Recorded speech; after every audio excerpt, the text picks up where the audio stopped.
Olá, estudante! Nesse vídeo eu vou resumir os parâmetros curriculares nacionais de História para os anos iniciais do ensino fundamental. Se você gostou do assunto, já se inscreve no canal e assiste esse vídeo até o fim. Neste resumo, a parte histórica está um pouco mais extensa para que você entenda certinho o que levou o ensino de História a ser ensinado como é hoje. É importante saber também que o que é ensinado nas aulas de História pode mudar a mentalidade de toda uma geração. O ensino de História no Brasil data da colonização, principalmente com os jesuítas que vieram catequizar os índios. Os religiosos transmitiram os ensinamentos cristãos, mas também trouxeram tradições e hábitos da Europa. Como disciplina escolar, está no currículo desde 1827, com o Decreto das Escolas de Primeiras Letras, que estabelecia o que devia ser ensinado, que conhecemos hoje como língua portuguesa, matemática, religião e história do Brasil. Essa história a ser ensinada compreendia história civil, articulada à história sagrada. No final de 1870, como reflexo das discussões sobre o fim da escravidão e a mudança de império para a república, foram feitas novas mudanças nos currículos, tentando eliminar a história sagrada e fornecer um ensino laico. E o método de ensino até esse momento era a memorização e repetição oral dos textos escritos. Avançando um pouco na história, temos a Proclamação da República. Então, o que ensinar para um povo que foi colonizado por Portugal e teve todos os seus costumes moldados aos europeus? Patriotismo e espírito cívico. Dessa forma, desenvolveram-se nas escolas rituais como festas e desfiles cívicos, celebrações de culto aos símbolos da pátria, inclusive alguns perpetuam até hoje. Maiores mudanças só aconteceram a partir de 1930, influenciadas por diversos fatores: a urbanização em massa, industrialização, crescimento populacional, movimento escolanovista, criação do Ministério da Educação e Saúde.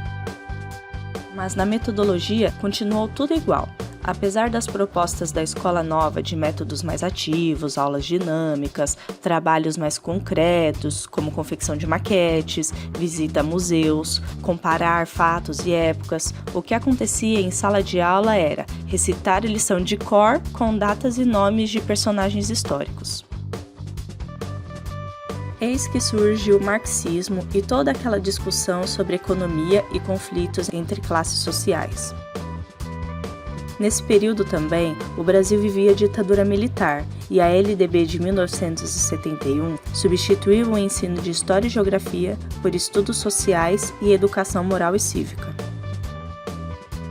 Com a redemocratização, voltaram as discussões sobre o ensino de História. Introduziu-se então a chamada História Crítica, que pretendia desmistificar as ideologias, possibilitando a análise das manipulações dos meios de comunicação de massa e da sociedade de consumo. Nessa época, surgem alguns novos estudos nas ciências pedagógicas, principalmente o construtivismo, onde os alunos são considerados participantes ativos do processo de construção de conhecimento. Apesar das ideias da Escola Nova terem começado lá em 1930, só depois do reconhecimento do construtivismo como um bom método de ensino é que as mentalidades dos professores começaram a mudar. Até pouco tempo atrás, ainda existiam professores que cobravam lições de cor, datas, focavam muito em textos históricos. Hoje em dia, já é possível ver mudanças, como confecções de maquetes, uso das tecnologias para trazer vídeos, imagens, não ficar só naquele ensino de copiar texto e decorar nomes e datas. E assim o ensino de História permanece até hoje, em constante processo de mudanças. Antes de falar sobre os conteúdos propostos para os anos iniciais do ensino fundamental, você precisa ter alguns conceitos em mente. Nas aulas de história como um todo, os estudos devem abranger 3 aspectos fundamentais: o de identidade social, noções de diferenças e semelhanças e noções de continuidade e permanência. Primeiro, o aluno vai adquirir conceitos de identidade, ou seja, de quem ele é, quais seus gostos, qual seu papel na sociedade, na família, na escola. E depois, ele vai adquirir noções de identidade social, relacionando o particular e o geral, ou seja, a sua ação e seu papel na localidade e na cultura. Em noções de diferenças e semelhanças, o aluno precisa ter a compreensão do eu, ou seja, dele próprio, e depois ele vai adquirir a percepção do outro, como uma pessoa com os seus próprios pensamentos, seu jeito de ser, suas diferenças, para depois ele construir a compreensão do nós, que é perceber que ele está inserido numa sociedade. E as noções de continuidade e de permanência é o aluno entender que ele e o grupo a qual ele pertence é diferente de outros grupos que viveram em outros tempos. E também é diferente de outras pessoas que vivem o agora, só que em outros lugares do mundo. O ensino e aprendizagem de história também envolve uma distinção básica entre o saber histórico e o saber histórico escolar. O saber histórico é o campo de pesquisa e produção de conhecimentos do domínio de especialistas, ou seja, antropólogos, historiadores, juntaram informações e ali temos a história da humanidade. E o saber histórico escolar é pegar esse conhecimento científico e colocar de uma forma articulada para atingir os objetivos do ensino fundamental. E nesse processo agrega-se um conjunto de representações sociais, que são constituídas pelas vivências dos alunos e dos professores. O saber histórico escolar, na sua relação com o saber histórico, compreende a delimitação de 3 conceitos: o de fato histórico, de sujeito histórico e de tempo histórico. Os fatos históricos são aqueles relacionados a eventos políticos, festas cívicas e ações de heróis nacionais. Podem também ser entendidos como ações humanas significativas, escolhidas para análise de determinados momentos históricos. O sujeito histórico pode ser entendido como sendo agentes de ação social que se tornaram significativos para o estudo de história. São líderes de lutas para transformações, trabalhadores, escravos, reis, políticos, mulheres, religiosos. E o tempo histórico é basicamente o tempo cronológico inserindo os acontecimentos históricos. Parece óbvio, mas é preciso lembrar que são parâmetros para os anos iniciais, então é importante que esses conceitos estejam consolidados para os novos conhecimentos que estão por vir. O tempo histórico pode ser aprendido a partir de vivências pessoais, como crescimento, envelhecimento, e precisa ser compreendido como um objeto de cultura criado pelo homem, como o calendário, o relógio, a distinção do dia e da noite. Inicialmente, serão trabalhadas atividades em que os alunos possam compreender as semelhanças e as diferenças, permanências e transformações no modo de vida social, cultural e econômico da sua localidade. Como as crianças ainda estão no início da alfabetização, o ideal é utilizar fontes orais e iconográficas, como fotografias, mapas, filmes, depoimentos e objetos de uso cotidiano. O professor precisa introduzir o aluno na leitura das diversas fontes de informação, para que aos poucos ele vá ganhando autonomia. Espera-se que ao final do primeiro ciclo, os alunos sejam capazes de comparar acontecimentos no tempo, reconhecer algumas semelhanças e diferenças sociais, econômicas e culturais da sua localidade, reconhecer algumas permanências e transformações nas vivências cotidianas das famílias, da escola e da coletividade, e caracterizar o modo de vida de uma coletividade indígena. O eixo temático a ser seguido no primeiro ciclo do ensino fundamental é História Local e do Cotidiano. Prevalecem estudos comparativos, analisando costumes, modalidades de trabalho, divisão de tarefas, organizações do grupo familiar e as formas de relacionamento com a natureza. Vale ressaltar que essas comparações buscam a compreensão e não o julgamento, ou seja, nenhum modo de vida é mais evoluído ou mais atrasado, é só diferente. A proposta é que os alunos iniciem os estudos históricos no presente, fazendo comparações entre eles e as suas famílias e depois desenvolvam estudos do passado. Mas isso não deve ser engessado. Hoje em dia, com o acesso à tecnologia, os alunos estão pesquisando mais, estão mais curiosos. Então pode ser que algum aluno chegue um dia na sala com uma pergunta sobre dinossauros, só que você está falando sobre o presente, sobre as diferenças da família. Você não deve deixar o aluno embora com essa dúvida, com essa curiosidade. Você pode sim quebrar um pouco isso para falar um pouquinho, mas o ideal, o principal é que fale do presente e depois vai evoluindo para o passado, até por conta da idade dos alunos, esse entendimento, essa abstração de pensar em povos do passado, em características que eles não conseguem ver. Identificando as características da sociedade em que vivem, pode entender sobre o funcionamento de uma comunidade indígena que habita ou habitou a mesma região em que vivem. E, por fim, podem conhecer as diferenças entre os próprios grupos indígenas.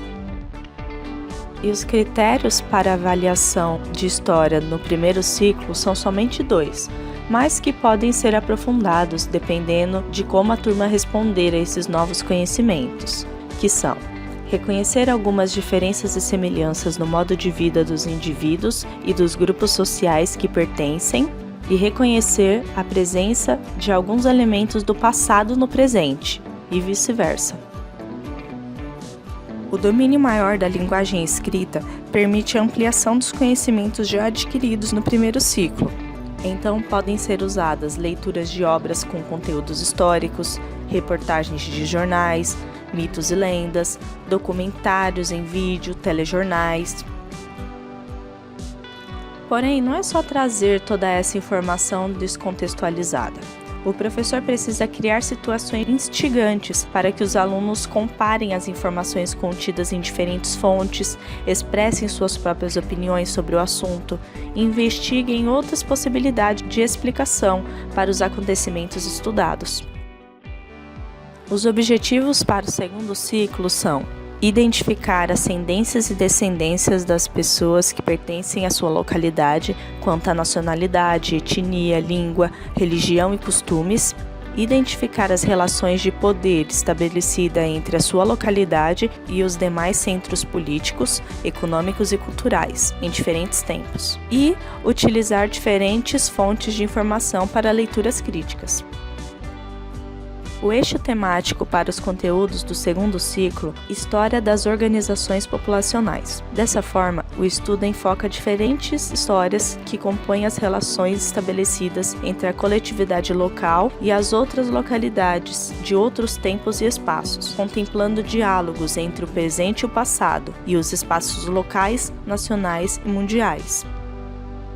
Ainda permanecem os estudos comparativos, para a percepção das semelhanças e diferenças, permanências e transformações. Aos poucos, a criança vai enriquecendo seu repertório histórico e passa a entender as questões que afligem a sua localidade, como os costumes, os êxodos, desaparecimentos das populações nativas, modo de produção dos alimentos, comércios, lutas sociais, movimentos sem terra, lutas por direitos das mulheres, crianças e idosos. Esses assuntos são muito amplos e complexos, mas o professor vai começar a inserir esses temas nas aulas de história, para nos próximos ciclos os alunos poderem aprofundar esses conhecimentos. Os critérios de avaliação para o segundo ciclo são: reconhecer algumas semelhanças e diferenças que a sua localidade estabelece com outras localidades de outros tempos e espaços nos seus aspectos sociais, econômicos, políticos, administrativos e culturais. Esse critério é um pouco parecido com o do primeiro ciclo, mas a diferença está na inserção dos aspectos econômicos, políticos e administrativos, ou seja, é uma continuação, um aprofundamento do que foi aprendido nos anos anteriores. Reconhecer alguns laços de identidade e/ou diferenças entre os indivíduos, os grupos e as classes, numa dimensão de tempo de longa duração. Trocando em miúdos, avaliar se o aluno identifica alguma das lutas de identidades entre grupos e classes sociais, comparando suas características e contextos históricos. Para não ficar confuso, eu vou dar um exemplo simples e próximo da realidade do aluno. Se o professor joga o tema mulher em uma atividade, o aluno precisa ter a consciência de que nem sempre a mulher teve a participação social que tem hoje. Ele precisa saber que antes a mulher não trabalhava, não votava, era tida como propriedade do homem no casamento. Ainda é possível incentivar a criança a refletir sobre isso, formar opiniões, entrevistar os familiares para confirmar esses fatos. E por último, reconhecer algumas semelhanças, diferenças, mudanças e permanências no modo de vida de algumas populações de outras épocas e lugares. Algumas orientações servem para todas as disciplinas, como valorizar conhecimentos prévios, propor novos questionamentos, selecionar fontes de informações que enriqueçam o repertório do aluno, promover visitas técnicas. O professor também precisa levar o aluno a refletir criticamente sobre a convivência e obras humanas. Dessa forma, propõe-se que os alunos conheçam e debatam as contradições, conflitos, mudanças, permanências, diferenças e semelhanças existentes no interior das coletividades e entre elas. Considerando a importância da conquista da autonomia em relação aos seus estudos e pesquisas, o professor precisa incentivar essa prática por meio de atividades práticas. Participando e opinando, aos poucos os alunos aprenderão como proceder de modo autônomo no futuro. Para o primeiro ciclo, as dicas são buscar informações em diferentes tipos de fonte, como entrevistas, fotos, relatos, filmes, vídeos, propor a análise de documentos de diferentes naturezas, formulação de hipóteses e questões a respeito dos temas estudados, registro em diferentes formas, como textos, desenhos, fotos, exposições, mapas, e conhecimento e uso de diferentes medidas de tempo. Para o segundo ciclo, há duas orientações: a promoção de debates, trocas de opiniões e sínteses coletivas, e a leitura de jornais e revistas para encontrar no bairro ou na cidade para ser discutido em sala de aula. Dentro das orientações didáticas, há um subcapítulo intitulado Problematizações. É uma palavra muito comum em provas de faculdade e concursos públicos, e quer dizer exatamente isso: criar problemas. A abordagem dos conteúdos de história insere-se numa perspectiva de questionamentos da realidade, organizada no presente, desdobrando-se em conteúdos históricos. Então, a cada conteúdo, o professor vai levantar um questionamento e as explicações resultarão na exposição dos conflitos, das contradições e das diversas possibilidades de compreensão dessa realidade. Por exemplo, por que a cada 4 anos elegemos um presidente? Porque antes era uma família que ficava no poder, mas não representava a vontade do povo.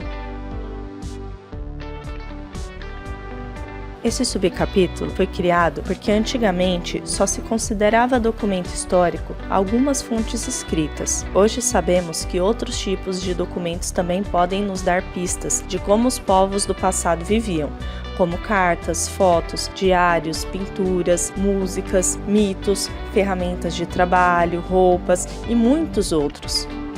A criança precisa ter consciência de que nada é velho e descartável, tudo conta uma história.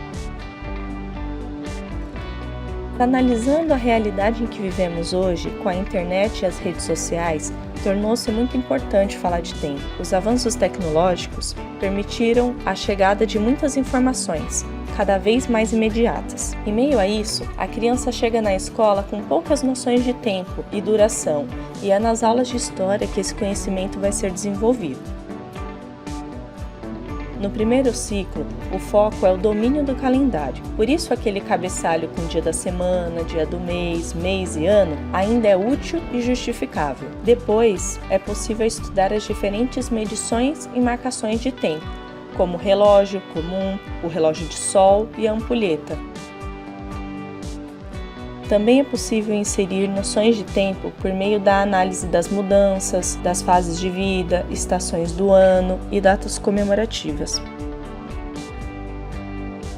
E assim termina o PCN de História para os anos iniciais.